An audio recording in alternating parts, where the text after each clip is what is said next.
नमस्कार दोस्तों, अनस्कटिक में आपका स्वागत है। उम्मीद करता हूं कि आप सभी अच्छे होंगे। दोस्तों, आखिरकार मार्टी ने डिस्क्लोज कर दिया है कहानी एक्चुअल क्या है, उसके पीछे का उसको पता चल गया है जो उन्होंने अपने वीडियो में बताया है। किसी एक रिलायबल सोर्स ने उनको इस शर्त पे कि नाम नहीं लेंगे बोल के वो डिटेल बता दिया है। तो मार्टी ने नाम तो नहीं लिया, लेकिन जो कहानी है उसके पीछे का बता दिया है। और वो कहानी जो मैंने अपने वीडियो पहले दिन में जब कहा था, सेम टू सेम वही हुआ। यानी आप लोगों से उसका कोई लेना देना नहीं है। आप लोग जो ये जितने कॉपी ट्यूबर्स है, लीडर्स है, जो ऐश को हीरो बनाने की कोशिश कर रहे हैं कि आप ऐश स्ट्रिक्ट हो गया, ये हो गया, वो हो गया, मैंने क्लियरली पहले ही वीडियो में कहा था कि भैया उससे आपको कोई लेना देना नहीं है। ये फालतू का हीरोगिरी कर रहा है। इसमें आप लोगों का ना फ़ायदा दिखेगा ना कोई नुकसान दिखेगा। ये बस है कि इसको कहानी बनाना है, ये कहानी बना के यहाँ पे डाल दिया है। तो हम आगे यही समझेंगे कि क्या कहानी है और मार्टी ने क्या आप लोगों को बताया है। और देखो, मार्टी का दुख दर्द मैं समझता हूँ, इसलिए पहले वीडियो में मार्टी मैं आपके लिए दुख मैंने व्यतीत कर दिया। और ये जो कहानी जो बताया है मार्टी ने, ये 2 दिन पहले बता दिया, लेकिन किसी भी दलाल कॉपी ट्यूबर ने आप लोगों तक वो कहानी पहुंचने नहीं दी होगी। क्यों? क्योंकि कोई मतलब ही नहीं है इनको। लेकिन ऑनेस्ट क्रिटिक हमेशा जो सच है और जो भी सही है, चाहे वो गलत भी निकल के आ जाए, कुछ भी हो जाए, हर कहानी को आप लोगों तक पहुंचाया है। इसलिए मार्टी की इस कहानी को मैं आप लोगों तक पहुंचा रहा हूं, क्योंकि कोई भी दलाल कॉपी ट्यूबर, कोई भी दलाल लीडर आप तक नहीं पहुंचाएगा। मुझे मार्टी से कोई अभी हमदर्दी नहीं रही है। मार्टी से हमदर्दी इसलिए नहीं थी क्योंकि पहले दिन है, मुझे दुख हुआ, एज ए इंसान मुझे दुख हुआ। लेकिन जो बंदा, जब किसी ने इसको ऑनेस्ट क्रिटिक के बारे में पूछा था तो इसने बोला था कि भोंकते रहने दो, उसको इग्नोर करते रहो। तो भाई उसका दर्द मैं क्यों समझूं? क्या मैं अपने लिए कभी बातचीत किया? कभी मेरे वीडियो में, कभी भी ऑन पैसिव का जितना वीडियो बनाया, कभी मैंने अपने लिए कुछ भी बातचीत किया इतने सालों में? क्या कभी मुझे कमाई होती थी क्या? फिर भी मैं सिर्फ फाउंडर्स के दर्द के लिए, उनका जो सिचुएशन देख के कि ऐसे हालत में आ चुके हैं इंडिया के फाउंडर्स, वो सोच सोच के मैं वीडियो बनाता था। अब जब मार्टी उसी सिचुएशन में है तो फिर मैं क्यों दया करूं? मुझे इंडियन जो फाउंडर्स हैं उनका जो हालत है उन पर दया करूं कि इसके सिचुएशन पर दया करूं? जिसने मुझे बोला था भोगते रहने दो, उसको इग्नोर करो। नहीं, फिर भी मैं आपकी कहानी बताऊंगा, लोगों तक पहुंचे। मैं आपके दलाल दोस्तों जैसा नहीं हूं। तो वीडियो शुरू करने से पहले दोस्तों, सबसे पहले तो आ जाते हैं कि जो आपके जो इंटरलिंक लैब है उसके, अगर आप जुड़ना चाहते हो प्लीज़ जुड़िए। इसलिए मैं बोल रहा हूँ क्योंकि जब से आप लोगों के रिक्वेस्ट के कारण ये मैंने ढूंढा, और जब से मैंने ये ढूंढ के आप लोगों से शेयर किया ना, तब से इसमें बहुत सारी अच्छी न्यूज़ आ रही है। तो कहीं ना कहीं मेरे मन में लग रहा है कि ये भी आपका पाई नेटवर्क जैसा ही आप लोगों को कुछ ना कुछ कमा के दे सकता है, क्योंकि ये दुनिया का सबसे पहला और सबसे बड़ा ह्यूमन बेस्ड ब्लॉकचेन नेटवर्क बनने जा रहा है। और इनकी जो फेस रिकग्निशन का जो सॉफ्टवेयर है, जो इनका जो एल्गोरिदम है, वो NIST में लिस्ट हो चुका है, national institute of standard and technology. US government की एजेंसी है, एकदम जो हाई फाई और जो स्टैंडर्ड और जो बहुत ही तगड़े जो कंपनीज होती हैं उन्हीं को लिस्ट किया जाता है वहाँ पे। तो ये बड़ी बात है और बहुत ज़्यादा वायरल हो रहा है। 2 मिलियन से ज़्यादा लोग जुड़ चुके हैं, 21-22 लाख से ऊपर हो चुका है, इतने लोग यहाँ पे अभी जुड़ चुके हैं। और इनका खुद का ITLX जो इनका डिसेंट्रलाइज एक्सचेंज है, वो आपका लिस्ट मतलब इनका तैयार हो चुका है, बहुत ही जल्द ये आपके सामने भी आ जाएगा। और इनका खुद का वॉलेट भी आ रहा है, प्लस इनका जो गूगल की तरफ से भी इनको फंडिंग मिल चुकी है। और इनका जो 2026 तक इनका जो क्या बोलते हैं, क्रिप्टो, पहला क्रिप्टो प्रोजेक्ट बनने जा रहा है, जो मतलब चाह रहे हैं कि स्टॉक एक्सचेंज में भी इनकी लिस्टिंग हो जाए। और अभी रिसेंट में और अब क्या क्या बताऊं, और आपका TRL के साथ भी पार्टनरशिप हो चुका है। TRL भी एक the world's first AI powered RWA tokenization ecosystem वाली कंपनी है, जिन्होंने इनके साथ टाई अप किया है। और अभी रिसेंट में ही हांगकांग की एक कंपनी ने, गेमिंग कंपनी है, जो इनके साथ डील की है, जहां पे इनसे सिक्योरिटी डिपॉजिट के रूप में 50 करोड़ ITLG परचेज किया है, जो हम लोग फ्री में माइनिंग कर रहे हैं। जिनको नहीं पता, तो ये अभी फ्री में माइनिंग चल रही है, आपको फ्री में ITLG मिल रही है, लेकिन कंपनीज इनसे खरीद रहे हैं एज ए सिक्योरिटी डिपॉजिट। और साथ में 1 मिलियन USDT भी इनको दिया गया है सिक्योरिटी डिपॉजिट के रूप में। तो बहुत सारी अच्छी अच्छी खबरें निकल के आ रही है। 4 महीने में फास्टेस्ट ग्रोइंग प्रोजेक्ट बन चुका है एशिया का, क्योंकि बहुत ही जल्दी 4 महीने में 22 लाख लोग जुड़ना आसान बात नहीं होता है। तो जो लोग अभी भी जुड़ना चाहते हैं तो प्लीज़ डिस्क्रिप्शन बॉक्स में जाइए, वहाँ पर जो लिंक है उसको आप क्लिक करके रजिस्टर कीजिए। किस तरह से रजिस्टर करना है, किस तरह से साइन अप करना है, वहीं पे आपको एक वीडियो भी मिल जाएगा। उस वीडियो को क्लिक करके आप समझिए, सुनिए। 4-5 मिनट का वीडियो है, आपको क्लियर तरीके से समझ में आ जाएगा कि आपको लॉगिन और साइन अप कैसे करना है। और जो रेफरल कोड है, मैं बार बार बताते रहता हूँ, क्योंकि उसको आपको मैनुअली ऐड करना होता है, क्योंकि बाद में लोग बोलते हैं कि भाई मेरा रेफरल कोड दिख नहीं रहा है, मुझे 1000 टोकन नहीं मिला। वो तब होता है जब आप मेरा रेफरल कोड या जिसने भी आपको जोड़ा है उसका रेफरल कोड जब डालोगे, वहाँ जाके तभी जाके आपको ये सब फैसिलिटीज़ मिलेगा, फ्री वाले 1000 टोकन्स और आपका खुद का रेफरल कोड। वो वीडियो में मैंने पूरा शेयर किया हुआ है, तो उस वीडियो को क्लिक करके आप समझ सकते हो। मैंने WhatsApp नंबर भी दिया हुआ है, कोई भी डाउट होने से आप मुझे कॉन्टैक्ट करके क्लैरिटी ले सकते हो। तो अब आ जाते हैं मुद्दे पे। मार्टी की कहानी पे लेके। अब देखो मार्टी के लिए मैंने क्या बोला था, मार्टी का जो सिचुएशन है पहले ही वीडियो में मैंने आपको क्लियरली बोल दिया था कि आप लोगों से कोई लेना देना नहीं है। दो सिचुएशन हो सकता है, या फिर उसने कहीं से पैसा का लेन देन किया होगा, या फिर दूसरा मैंने क्या बोला था कि दूसरा बोला था हो सकता है किसी प्रोजेक्ट को प्रमोट कर दिया होगा। इससे ऑन पैसिव का कोई लेना देना नहीं है, इससे आप लोगों का भी कोई लेना देना नहीं है। बस आप लोग ये हीरो, इसको हीरो मत बनाओ ऐश को। बहुत सारे कॉपी ट्यूबर्स यूट्यूबर्स यही समझा रहे थे कि अरे भाई आप देखो कितना स्ट्रिक्ट हो गया है, आप देखो हर चीज़ पे ध्यान दे रहा है। नहीं, कोई मतलब नहीं है ये सब का। मार्टी की कहानी क्या है उसको पहले सुन लो आप। मार्टी की कहानी क्या है कि वो पैसे का लेन देन को लेके ही बोला था, यानी मेरा जो पहला कारण दिया था मैंने वही निकला।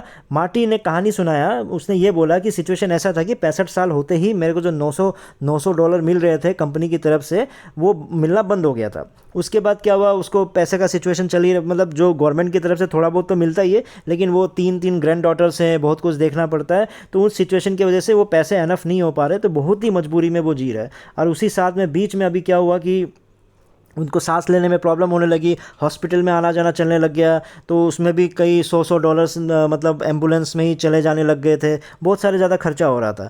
फिर उसी के बाद फिर आप ये बीच में हॉस्पिटलाइज हो गए, तो ऐश मिलने आए थे। फिर ऐश ने जब उनके रिलेटिव वाइफ होगी या फिर जो भी है जिनसे भी बात किया, तो उनसे जब पूछा कि भाई मॉर्टगेज का क्या चल रहा है, मॉर्टगेज मतलब जो महीने महीने आपका वो हो जाता है ना, जैसे रेंट जाता होगा या फिर आपने लोन लिया होगा उसका जो घर का जो लोन का पैसा जाता है, उसकी क्या कहानी चल रही है। तो जब बताया था कि उसका सिचुएशन बहुत ख़राब है, तो फिर ऐश ने 1 महीने का उनको दे दिया था। फिर कृष्ण ने जब पूछा कि भैया आप हॉस्पिटल से घर क्यों नहीं जा पा रहे हो, तो उसने बोला कि भाई मैं अभी घर कैसे जाऊंगा, क्योंकि घर में जो पापा ने सीढ़ियाँ बनाई है बहुत खतरनाक सा बना हुआ है, मेरे लिए बहुत मुसीबत हो जाता है ऊपर तक पहुँचने के लिए। तो ऐसी सिचुएशन जब बोली तो कृष्ण ने बोला कि ठीक है मैं कुछ दे देता हूँ, तो मना किया, लेकिन फिर भी कृष्ण ने दिया। अब लेकिन उसी उम्मीद में मार्टिन ने सीढ़ियाँ बनाना शुरू कर दिया, लेकिन जब सीढ़ियाँ बनने के लिए जो पैसा दिया गया था, वो मटेरियल जो सामान खरीदा उसी में सारे पैसे निकल गए। तो सोच के देखो, जो सोचा था उससे डबल खर्चा निकल के आ गया। अब भाई सामान तो ले लिया, अब बनेगा उसको, फिर लेबर के खर्चे ये सब कैसे पूरा होगा। तो लकीली उनके बेटे ने उनको मदद किया, तब जाके चीज़ें सही हुई। लेकिन उसके बाद मुसीबत बहुत ज़्यादा पड़ गया था, तो जिसके बाद लोगों ने, किसी ने सिचुएशन देके $5, $10, $50 ऐसे ऐसे लोगों ने उनको कंट्रीब्यूट किया। तो जब ये इस कंट्रीब्यूशन के बारे में ऊपर पता चला, तो उन्होंने बोला कि भाई ये तो लालच में आ चुका है, इसको पैसा मिलने के बाद भी ये पैसे ले रहे हैं लोगों से, लोगों का जेब ढीला कर रहे हैं। तो इस तरह की बातें मार्टी को बोला गया, जिसकी वजह से बहुत ही ज़्यादा वो दुखी हुआ। तो मार्टी यही चीज़ बता रहा है कि भाई मेरे को पैसा, मेरा बहुत ही सिचुएशन ख़राब है, आप देख ही रहे हो। और हॉस्पिटल का आना जाना ये सब जो चल रहा है, जो ग्रैंड चिल्ड्रन है उनका भी स्पेशल नीड है, उनके लिए भी कुछ, उनको भी बहुत ही ज़्यादा ज़रूरत पड़ता है। तो बहुत सारे प्रॉब्लम्स हैं जिनकी वजह से मैं पैसे लिया हूँ, लेकिन जिन से लिया उनका मैंने रिकॉर्ड रखा हुआ है, उनको मैं जितना लिया हूँ उससे ज़्यादा ही मैं उनको वापस करूँगा, ये चीज़ का उन्होंने गारंटी दिया है, प्रॉमिस किया है। तो ऐसी बातें बोली हैं, और बहुत ही इंपॉर्टेंट क्वेश्चन पूछा है, और ये इंपॉर्टेंट क्वेश्चन मैंने भी अपने वीडियो में पूछा था। देखो हर चीज़ मैं आप लोगों को जो बोलता हूँ ना, मैं क्या बोलता हूँ, मैं ऐसा नहीं बोलता कि 95% का ट्रैक रिकॉर्ड है। क्यों? क्योंकि मैं सोच समझ के बोलता हूँ, लोगों का दर्द समझ के बोलता हूँ। अगर मैं कहानियाँ सोच के नहीं बोलता हूँ, मैं लोगों का सिचुएशन समझता हूँ। मैंने क्या बोला था आप लोगों को, मैंने यही बोला था कि भैया अगर इसको, ऐश को क्या करना था, ऐश को यही करना था ना, चुपचाप मार्टी को फ़ोन करता या बंद दरवाजे में उसको ये सब सॉल्व कर देता, बताता भाई तुमने ये प्रॉब्लम किया, आपसे मत करो, ऐसा तुम ये नहीं करना चाहिए, आपसे मत करना। तो मार्टी को समझ में आ जाता, वो चुप हो जाता, रुक जाता, कहानी ख़त्म हो जाता। अगर तुमको कुछ बोलना ही है तो वो बात बताओ ना कि भैया जो दुबई का पैसा उसका क्या हुआ, किसने वहाँ पे पैसा मारा, किसने ठगा, उन सबको डिस्क्लोज़ करो ना। मार्टी का कहानी डिस्क्लोज़ करके क्या मिलने वाला है, ये चीज़ मैंने आपको पहले ही वीडियो में मैंने आप लोगों को सुनाया था और पूछा था और बताया था। और सेम टू सेम मार्टी ने भी यही चीज़ पूछा, मार्टी ने यही बात बोला ऐश के लिए कि लोगों ने मिलियंस ऑफ डॉलर्स लूट के बैठ गए थे ऑन पैसिव का, उनको ऐश ने कभी भी पब्लिकली डिस्क्लोज़ नहीं किया। मैंने $1000 भी नहीं हुआ होगा मिला जुला के, सब कुछ मिला के जो मैंने, लोगों ने मदद किया मुझे, और उसके लिए आपने मुझे ग्रीडी बोला, लालची बोला, और मेरा नाम आपने पब्लिकली अनाउंस कर दिया, जिसकी वजह से मैं बहुत ही दुखी हूँ। तो सेम टू सेम मैं जो बोला था वही है कि नहीं, कहानी आप बता दो। क्या कहानी मैंने पहले से क्या कहानी मेरे सपने में आया था क्या? नहीं, मैं इन लोगों का सिचुएशन समझता हूँ। मैं लोगों का, जब आप लोगों से जब जुड़ जाओगे ना, और सच में आपका जो थिंकिंग होगा, आपकी जो सोच होगी, वो उसमें सच्चाई होगी ना, आपको हर चीज़ सच दिखने लगेगा। वो है उसके पीछे का रीज़न, जो आप लोग सोचते होगा ना कि कैसे मैं हर चीज़ सही बता देता हूँ, पहले से कैसे बता देता हूँ। अब हो सकता है कि बाद में ये पता चले कि नहीं, ऐश ने और भी पैसे दिए थे, ये मदद किया, वो मदद किया, सब हो सकता है, कुछ भी हो सकता है। हो सकता है ऐश ने बहुत ज़्यादा पैसा दिया, उसके बाद भी मार्टी पैसा मांगता रहो, प्रॉब्लम वो नहीं है।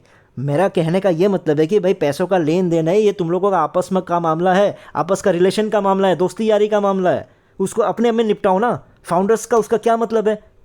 फाउंडर्स तुमको हीरो बनाया फिर रहे हैं, देखो आप कितना हीरो हो गया, हमारा ऐश ये कर रहा है, हमारा ऐश वो कर रहा है। अब सबको यही लग रहा था ना कि मार्टिन ऑन पैसिव में कुछ घोटाला किया होगा, यही था ना ज़्यादातर के मन में, हैं जो हीरो बन रहे थे ना सब। क्या हुआ? कहानी तो वही, पैसे का लेना देना हुआ, मैंने जो बताया था वही निकला ना। अब फ्यूचर में ये भी हो सकता है मार्टी दोबारा ऐश के साथ दोस्ती हो जाएगा, रोते रोते आपस में बात करेंगे, बोलेंगे, फिर गले मिलेंगे, ये भी हो सकता है। मुझे उससे मतलब नहीं है, इसकी पॉसिबिलिटी है फ्यूचर में। लेकिन मेरा सिर्फ किससे मतलब है? मेरा इंडियन फाउंडर से मतलब है। क्यों? क्योंकि उनका दुख दर्द कुछ भी समझ नहीं आ रहा। ये बंदा इतना यूज़लेस है, इतना यूज़लेस है। मार्टी के दुख दर्द से क्या मतलब है फाउंडर्स को? इनका अपना दुख दर्द ख़त्म नहीं हो रहा है। मैं व्हाट्सएप अपना जो डिटेल्स है वो शेयर करूं 2021 और अभी का, लोगों का दुख दर्द की लाइन लग जाएगा। मुझे मार्टी के दुख से मतलब नहीं है। जो बंदा बोल सकता है कि ऑनेस्ट क्रिटिक को भूखने दो, वो उसको इग्नोर करो, तो उसके लिए क्यों मैं दर्द से सहूँ? लेकिन इंसान के नाते मैंने उसको सपोर्ट करते हुए एक वीडियो बनाया। इंसान के नाते उसकी कहानी मैंने आप लोगों तक पहुँचाया, क्योंकि मुझे पता है कि कोई भी दलाल नहीं पहुँचाएगा यहाँ तक। तो ये सब जो कहानी है, ऐश भाई साहब तुम तो फ़ोन करके इसको ख़त्म कर सकते थे ना, बंद दरवाजे में ख़त्म हो जाती ये सब कहानी। अरे फाउंडर्स का टेंशन है कि उनका इन्वेस्टमेंट का क्या हुआ, उनके कमीशन का क्या हुआ, उनका जो पैकेज जो खरीदा था उसके बाद कोई फ़ायदा होगा कि नहीं, जो दोबारा जो कंपनी लेके आ रहे हो उसमें मुझे पैसा पे करना पड़ेगा नहीं पड़ेगा, वो सब कहानी है उनकी, वो सब टेंशन है। और डिस्क्लोज ही करना था। बार बार यही बोल रहा हूँ कि भाई जिसने पैसा, जो पैकेज का पैसा मार दिया, वो कनेक्ट जो खरीदने का जो पैसा मार दिया, उनके बारे में बताओ ना। कौन था वो? क्यों था? मोहम्मद कमाल था क्या? कहाँ गया वो? क्या किया था उसने? कब डिस्क्लोज करोगे ये सब? फालतू में मार्टी की कहानियों को तुम यहाँ पे डिस्क्लोज कर रहे हो। 2020 में जब तुमने लॉन्च नहीं किया था, तुमने जो बड़ी कहानी बता दिया था कि ओहो लॉन्च कैंसिल हो गया क्योंकि हैदराबाद में किसी ने धोखा दे दिया था। किसने धोखा दिया था? उसको डिस्क्लोज करते तुम। भाई फाउंडर्स को जानने का हक है ना, तुम्हारा पैसा थोड़ी है, तेरे घर का पैसा है क्या ये सब? है जो बांटता फिरता है, जो मॉर्टगेज का पैसा 1 महीने का दिया, वो भी फाउंडर्स का पैसा है ना, तुमने थोड़ी दिया है, फाउंडर्स ने दिया है। वो यहाँ मर मर के सब मरे पड़े हैं, वो पैसा ही तुमने वहाँ पे दिया है। समझ रहा है? आंखें खोल मत ज़्यादा। अरे तुम जो 50 प्रोडक्ट जो 2021 में लॉन्च करने के लिए निकले थे, हैं, फिर उसके बाद जो पोस्टपोन्ड हो गया, क्यों हुआ? वो कहानी बताया आज तक? बोनस मिलेगा, बोनस मिलेगा बोल बोल के तुमने 9,000 गरीबों से लेते गए, बस 9,000 दो बोनस मिलेगा, 9,000 दो बोनस मिलेगा। सब जब 9,000 दे के जब खत्म हो गया कहानी, तब तुमने बोल दिया बोनस नहीं मिल सकता क्योंकि लीगल टीम ने मना कर दिया। तो लीगल टीम ने क्यों मना किया, ये कहानी सुना है तुमने? ढंग की कहानी। अरे आंखें पहले बंद कर, आंखें मत खोल। मैं ये पूछ रहा हूँ कि भैया जब ढंग के, जब भी जितने भी फाउंडर्स की भलाई की बात होती है वो तुम कभी नहीं करते। सिर्फ फालतू की कहानियाँ सुनाने का तुमने रिकॉर्ड बना के रखा हुआ है। ये बंदा, मैं आपको बताता हूँ, कंक्लूजन सिंपल सा है, Ash is the most useless and the worst CEO of the world. दुनिया का सबसे यूजलेस और सबसे बकवास और सबसे वर्स्ट सीईओ है। उसको गिनीज बुक में इसका नाम होना चाहिए कि worthless CEO in the history. पूरे आज तक की दुनिया में, आज के हिस्ट्री में जितना भी सबसे यूजलेस कोई सीईओ हुआ होगा तो ये बंदा है। सिर्फ पैसे खाने के धंधे में लगा रहा है, सिर्फ पैसे। तुम सोच के देखो ना, जो बंदा जिस बंदे के साथ सटा हुआ है, मार्टी इसके साथ लगा रहता है, बोल रहा था कि मैं 2 से 3 दिन हफ्ते में बात करता था, 6 साल तक ये सिलसिला चालू रहा, उसका घर तक संवार नहीं पाया, और इधर फाउंडर सपना देख रहे कि हमारी ज़िंदगी बदल देगा ऐश, हमारी ज़िंदगी बदल देगा। वो मार्टी जो रोज़ उसका चापलूसी करता था, उसका तो वो ज़िंदगी बदल नहीं पाया। वो $50 $10 किसी और से मतलब रिक्वेस्ट करके, किसी ने जब मतलब कि रिक्वेस्ट कम मांगा तो नहीं है, किसी ने जब डोनेशन दिया, उस डोनेशन के पैसों से वो जो बंदा चल रहा है। आप लोगों को क्या सोच रहे हो भैया? आप लोगों की ज़िंदगी बदल देगा ये जो आंखें खोल के खड़ा है, ये हैं आंखें खोल के जो बैठा हुआ है, ये आपकी ज़िंदगी बदल देगा। तो मेरी बातों को आप लोग प्यार से प्लीज़ समझो कि मैं गुस्सा करता हूँ, इसलिए नहीं करता हूँ कि भैया आप लोगों पे गुस्सा आता हूँ। आप गुस्सा क्यों आता है मुझे? ये दुख दर्द देख के। मार्टी का दुख दर्द दिखा ना, क्या चल रहा है वहाँ पे। तो यहाँ के लिए कौन बोलेगा? मार्टी ने तो वीडियो में आके सुना दिया अपनी कहानी, आप लोगों का कौन सुनाएगा? ये दलाल लोग सुनाएंगे कभी नहीं। तो मैं आप लोगों का सुनाता हूँ, आप लोगों का दुख दर्द समझता हूँ। अगर उम्मीद करता हूँ कि आप लोगों को मेरी बातों को समझ में आ रहा होगा। इस वीडियो में इतना ही था, फिर नए वीडियो में नए टॉपिक के साथ आऊँगा। तब तक के लिए टेक केयर, बाय बाय।